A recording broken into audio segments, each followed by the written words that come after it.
శ్రీ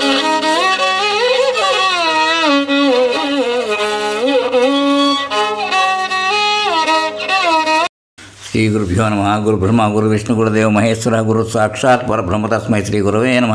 సదాశివ సమారంభం వ్యాసశంకర మధ్యమం అస్మదాచార్య పర్యంతం వందే గురు పరంపరాం. అపార కరుణా సింధుం జ్ఞానం శాంతరూపం శ్రీ చంద్రశేఖర గురుం ప్రణమాం ఉదానం. శ్రీ గురుభ్యో నమ. గణాధిపతయే నమ. మహనీయులు మహాత్ములు ఆధ్యాత్మికంగా సాంఘిక రంగాల ప్రముఖుల పరిచయాలు దాంట్లో ప్రసాదర్మ కామర్షి గారు సాహిత్యం దాంట్లో పబ్లిష్ చేసిన పుస్తకాలు వచ్చి కొన్ని పుస్తకాలు అంటే కథ చెప్దాం అనుకుంటున్నాను. వారి గురించి జీవిత చరిత్రలు. మహాతపస్వి శ్రీమద్ అభినవ విద్యాతీర్థ మహాస్వామి కొన్ని జీవిత విశేషాలు. ఇది అది చెప్దాం, దాని గురించి చెప్తున్నా మాట. శృంగేరి శ్రీ శారదాపీఠమున విరాజిల్లిన మహాతపస్సులు పరంపరలో శ్రీమద్ అభినవ విద్యాతీర్థులు 35వ జగద్గురువులు. పూర్వాశ్రమంలో వీరు శ్రీనివాస నామధేయులు.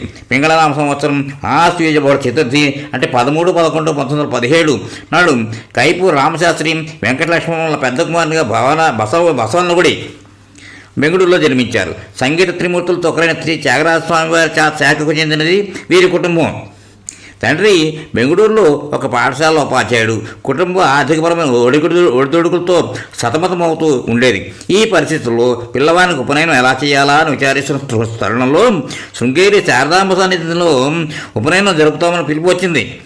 గాయత్రి ఉపదేశానంతరం శ్రీనివాస సద్బ్రహ్మచారిగా నియమ నిష్ఠలతో విద్యాభ్యాసం కొనసాగిస్తున్న సమయంలో గురుదేవులు శ్రీ చంద్రశేఖర భారతీ స్వామి సూచనపై శృంగేరి సద్విద్యా సంజీవని పాఠశాలలో చేరి తర్క వేదాంతాది ప్రౌఢ విద్యలు అభ్యసించసాగారు. ఆ రోజుల్లోనే వీరు గురుదేవుల దృష్టిని ఆకర్షించారు. శారదాపీఠానికి ఉత్తరాధికారిని నియమించాలనుకుంటున్న ఆచార్యులు శ్రీనివాసనే ఎంపిక చేశారు. 1931 మే నెల 22వ తేదీ సన్యాస స్వీకారం చేసిన శ్రీనివాస శ్రీమద్ అభినవ విద్యాతీర్థ అయ్యారు. గురుదేవుల మార్గదర్శనంలో వీరు వివిధ శాస్త్రములను అభ్యసించటే కాక వైదిక లౌకిక ఆచార వ్యవహారాలను ఆశ్రమ ఉచిత ధర్మంలోనూ నిష్ణాతులయ్యారు. వివిధ శాస్త్రములందు పాండిత్య ప్రకాశనతో పాటు ఉత్తమ పరిపాలనా దక్షిణిగా కార్యశీలిగా రూపొందారు. శ్రీ శారదాపీఠ చరిత్రలో వీరి కాలము ఒక స్వర్ణయుగంగా పరిగణన పొందింది. భక్తుల కోరికపై 1956 నుంచి దేశవ్యాప్త విజయయాత్రలు ప్రారంభం అయ్యాయి. ధార్మికోత్సాహము సనాతన సాంప్రదాయముల పట్ల భక్తి ప్రపత్తులు పెంపొందిస్తూ భక్తులను అనుగ్రహించారు. అసమాన శైవశీధులైన శ్రీచరణులను ఎందరో ప్రముఖులు దర్శించుకుని మార్గదర్శనం పొందారు. అట్టి వారిలో శ్రీమతి ఇందిరాగాంధీ, బూటా సింగ్, నేపాల్ మహారాజు, మైసూరు పాలకులు శ్రీ జయచామరాజ వడయార్, భారత రాష్ట్రపతులు శ్రీ రాధాకృష్ణన్, జాకీర్ హుస్సేన్ వంటి వారు ఎందరో ఉన్నారు. శ్రీ శంకర భగవత్పాదుల తర్వాత నేపాల్ దర్శించిన పీఠాధిపతులు వీరే.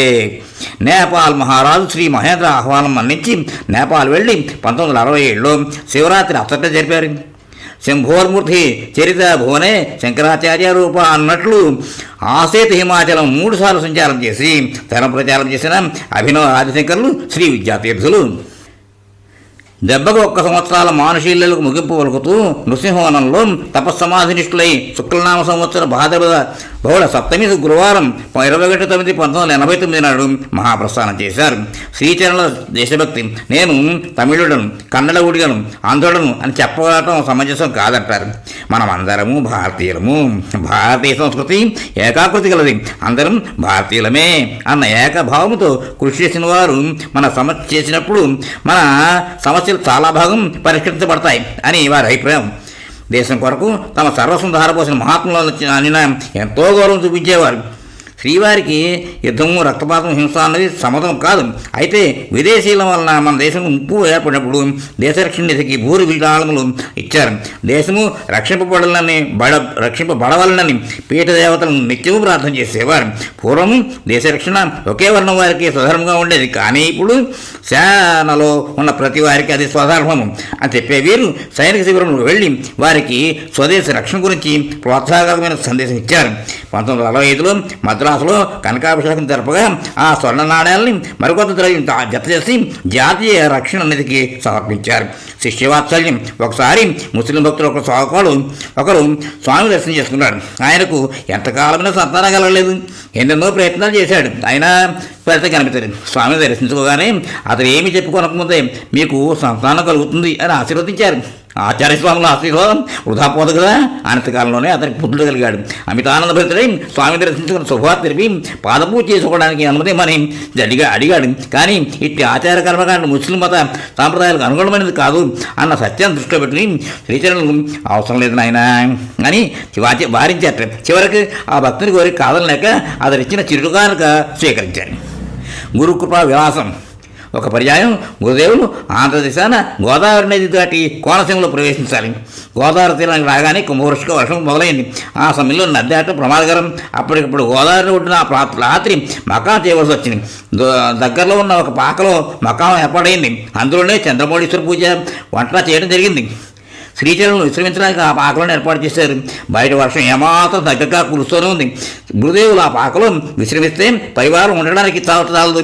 అప్పుడు శ్రీవారు పరివారాన్ని ఆ పాకలో సర్దుకోమని చెప్పి వారు బయట కారులో ఆ రాత్రి గడిపారు.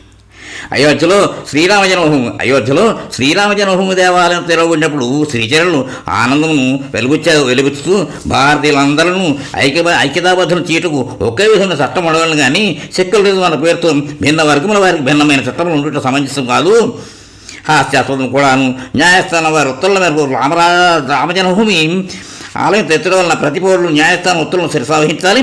ఆ నిర్ణయం పట్ల ఎవరికైనా అసమ్మతి ఉన్నతో పై న్యాయస్థానం వెళ్ళాలని కానీ యథేచ్ఛా విహారంగా చేయుట శోచనీయం.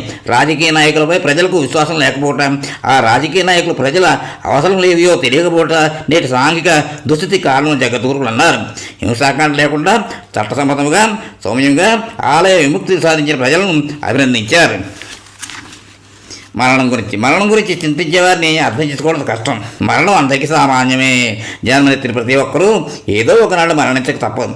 బాలుడు జన్మించిన క్షణం నుంచి విధి నిర్ణయించిన మృత్యుద్వారం చేరుటకు క్యూలో నిలబడుతూ ఉన్నాడు. 100 సంవత్సరాలు జీవిస్తామని ఆశిస్తాం. కానీ ఎవరికి తెలుసు ఆ పిలుపు ఏ రోజైనా ఏ క్షణం రావచ్చు. యక్ష ప్రశ్నలు ధర్మరాజు సమాధానాలు చదివి కూడా మనం విషయాన్ని గ్రహించలేకపోతున్నాం. అందరము భగవద్గీత పట్టించిన వాళ్ళమే. అయితే జాతస్య ధ్రువో మృత్యు అనే సత్యాన్ని విస్మరిస్తున్నాం. జీవితం అశ్వత్థపత్రం చివర ఉన్న ఇటీవందు జలపత్రాంత లగ్నాంబు వంటిది. యోగ సాధన. శృంగేరి పీఠ 10వ ఆచార్యులు శ్రీ విద్యాశంకర తీర్థులు మహాయోగనిష్ఠులు. పరమాచార్యులు శ్రీ చంద్రశేఖర భారతీ స్వామి వారు తమ ఉత్తరాధికారి 10వ ఆచార్యులే సర్వశాస్త్రములదే కాక యోగ విద్యలో అంతటి నిష్ఠాగృష్ఠుల్లో కాగలరన్న భవిష్యత్ దర్శనంతోనే అభినవ విద్యాతీర్థ అన్న యోగ పట్టణం అనుగ్రహించినారేమో అని పండితుల మాట. దానికి తగ్గట్టుగానే శ్రీచరణలో యోగాభ్యాసము పరిఢవిల్లింది. యోగ సాధన వీరికి అతి సహజంగా పట్టుబడింది. పతంజలి చెప్పిన యమ నియమాది అంగుష్టాంగములలో సాధన చేసి ప్రవీణులయ్యారు. చిన్నతనం నుండియే వైరాగ్య లక్ష్మణులు కలవారు. ఒకటి చేత అహింస, సత్యము, అస్థేయము, బ్రహ్మచర్యము, మితాహారము, దయామున్నగు యోగశాస్త్ర నియమాలు ప్రత్యేక సాధన లేకే సహజంగా అబ్బింది. అలాగే వివిధ ఆసనములు సాధన చేయటం బాల్యక్రీడ వల్ల సునాయాసంగా ఆచరించేవారు. షట్కర్మ విధానంలో నౌలి వీరికి అభిమానపాత్రమైన క్రియ. భుజములను వంచి కడుపులోకి అవయములను వేగంగా చుట్టినట్లు కదిలించడం నౌలి. 18 సంవత్సరాలు నిండకముందే సవికల్ప సమాధి అనుభవం కలిగింది. 20 సంవత్సరాలు వచ్చినప్పటికీ నిర్వికల్ప సమాధి స్థితి పొందగలిగారు.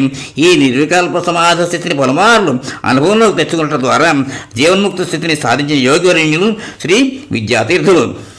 తపశ్చక్రవర్తులు, స్థితప్రజ్ఞులు, ఆస్తికలోక సుఖ శ్రేష్ఠులకే అహరహరము శ్రమించిన వారు. దైవచింతన ఆశధర్మాభినిరతిని ప్రజ్వలింపజేసిన అవతార పురుషులు శ్రీమద్ అవినభ విద్యాతీర్థ మహాస్వామి. అట్టి మహాపురుషుల జీవిత విశేషాలు ఎప్పుడూ సశేషాలే.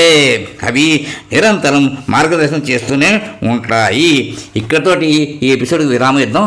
తర్వాత కంటిన్యూ చేద్దాం. స్వస్తి.